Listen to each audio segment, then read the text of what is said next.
सपने वो नहीं जो आप नींद में देखते हैं, सपने वो हैं जो आपको नींद ही ना आने दें। बारिश के दौरान पक्षी छत की तलाश करते हैं, लेकिन बाज बादलों के ऊपर उड़ के बारिश को ही टाल देता है। समस्या समान है, लेकिन आपका नजरिया उसमें अंतर पैदा करता है। ये कुछ लाइंस लिखी थी भारत रत्न डॉक्टर APJ अब्दुल कलाम ने।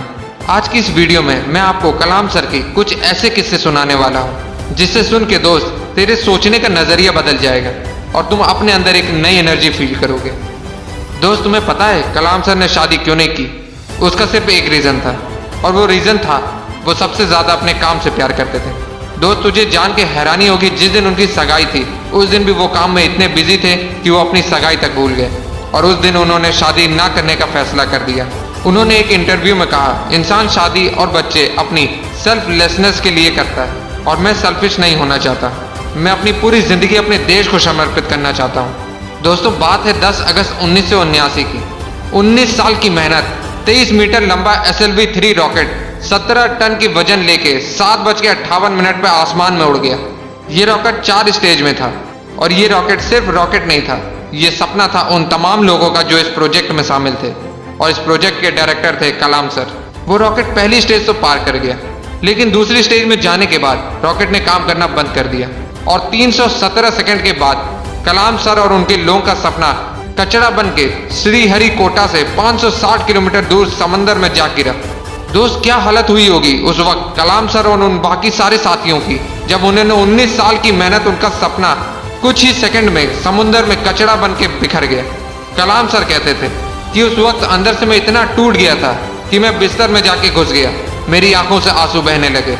लेकिन दोस्तों, कलाम सर हार मानने वालों में से नहीं थे। वो कहते थे, पहाड़ की चोटी से उतरने से पहाड़ चढ़ने का तजुर्बा नहीं मिलता, जिंदगी पहाड़ के चढ़ानों में मिलती है, चोटी पे नहीं।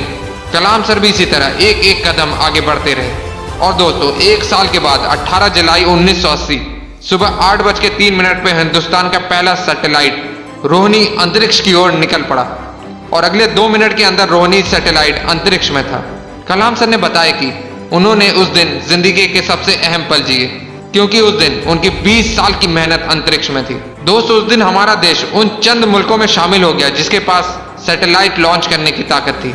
ये सब कुछ हो पाया एक इंसान की मेहनत, उनके नेवर गिव अप एटीट्यूड की बदौलत। दोस्त, जब कलाम सर को राष्ट्रपति चुना गया तो उनका स्वागत जोरों शोरों से किया गया। राष्ट्रपति भवन को बहुत ही खूबसूरत तरीके से सजाया गया, लेकिन ये बहुत कम लोग जानते हैं कि जब कलाम सर वहां पहुंचे तो वो बस 2 सूटकेस लेके वहां पहुंचे।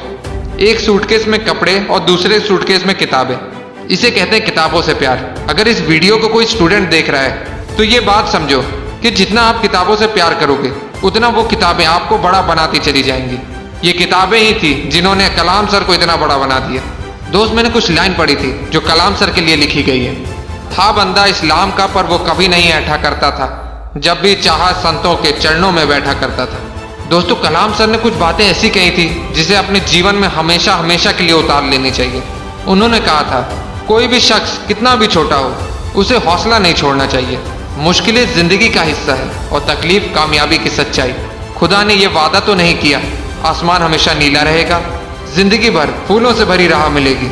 खुदा ने वादा तो नहीं किया सूरज होगा तो बादल नहीं होंगे, खुशी होगी तो गम नहीं होगा, सुकून होगा तो दर्द नहीं होगा। ये जिंदगी की सच्चाई है। अगर हम एक सांस लेंगे तो एक सांस छोड़नी पड़ेगी। अगर कुछ हासिल करना है तो कुछ खोना भी पड़ेगा दोस्त। इसलिए अगर सूरज की तरह चमकना चाहते हो तो सूरज की तरह जलना सीखो।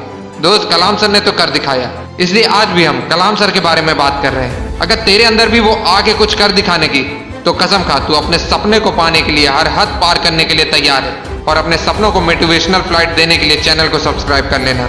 जय हिंद, जय भारत।